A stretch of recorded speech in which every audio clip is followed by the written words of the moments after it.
Camp నుండి 2 కుంకి ఏనుగులను పార్వతీపురం మన్యం జిల్లాకు అటవీ శాఖ అధికారులు తరలిస్తున్నారు. సీతానగరం మండలం గుచ్చిబి వద్ద ఏర్పాటు చేసిన కుంకి ఏనుగుల క్యాంపుకు తరలించారు. మన్యం జిల్లాకు వెళ్లే మార్గంలో మంగళగిరిలోని డిప్యూటీ సీఎం కార్యాలయం వద్దకు కుంకి ఏనుగులు చేరుకున్నాయి. వాటికి డిప్యూటీ సీఎం పవన్ కళ్యాణ్ స్వాగతం పలికి ఆహారం అందించారు. అనంతరం మన్యం జిల్లా గుచ్చిబి క్యాంపునకు ఏనుగులు పయనమయ్యాయి.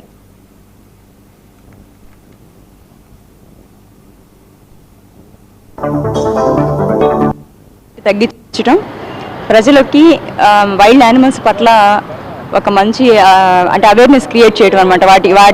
వాటి మీద ప్రజలకు ఉన్నటువంటి దురభిప్రాయాలు తొలగించడం, తర్వాత వైల్డ్ యానిమల్స్కి సంబంధించినటువంటి ఎటువంటి కాన్ఫ్లిక్ట్లో కూడా ఫారెస్ట్ డిపార్ట్మెంట్ సంసిద్ధతగా ఉంది అనే ఒక మెసేజ్ ప్రజలందరికీ వెళ్ళాలి అని హనుమాన్ అని ఒక ప్రోగ్రామ్ లాంచ్ చేయడం జరిగింది. అది మార్చి 3వ తేదీ చేశారు. డిప్యూటీ సీఎం గారు చేతుల మీదుగా లాంచ్ చేయడం జరిగింది. సార్ లాంచ్ చేశారు.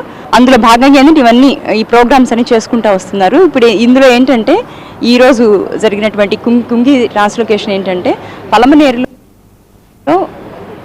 చిత్తూరు డిస్ట్రిక్ట్లో మనకి ఒక ఎలిఫెంట్ క్యాంప్ ఉంది. అక్కడ ఆల్రెడీ 2 ఎలిఫెంట్స్ ఉన్నాయి. వాటిని తీసుకొని పార్వతీపురం మన్యంకి తీసుకెళ్తున్నారు. ఇవేంటంటే కుంకి ఎలిఫెంట్స్ అనమాట.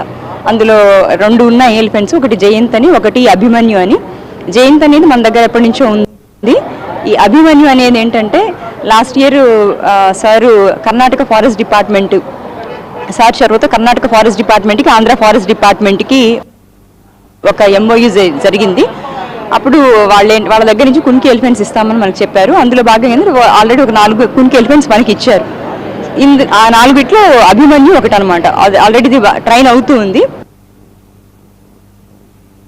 జయంత్ ట్రైన్డ్ ఎలిఫెంట్, దాంతోపాటు దీన్ని కూడా ట్రైనింగ్ ఇస్తున్నారు. ఇది కూడా ట్రైన్ అవుతుంది. ఈ 2 ఎలిఫెంట్స్ ఏంటంటే పార్వతీపురం మన్యంకి తీసుకెళ్తారు. అక్కడ ఆల్రెడీ ఎలిఫెంట్ క్యాంప్ ఉంది. ఆ ఎలిఫెంట్ క్యాంప్లో వీటిని పెడతారు. వైల్డ్ లైఫ్ కాన్ఫ్లిక్ట్ తగ్గించడం. That's all for now. For more updates, keep watching 99 TV.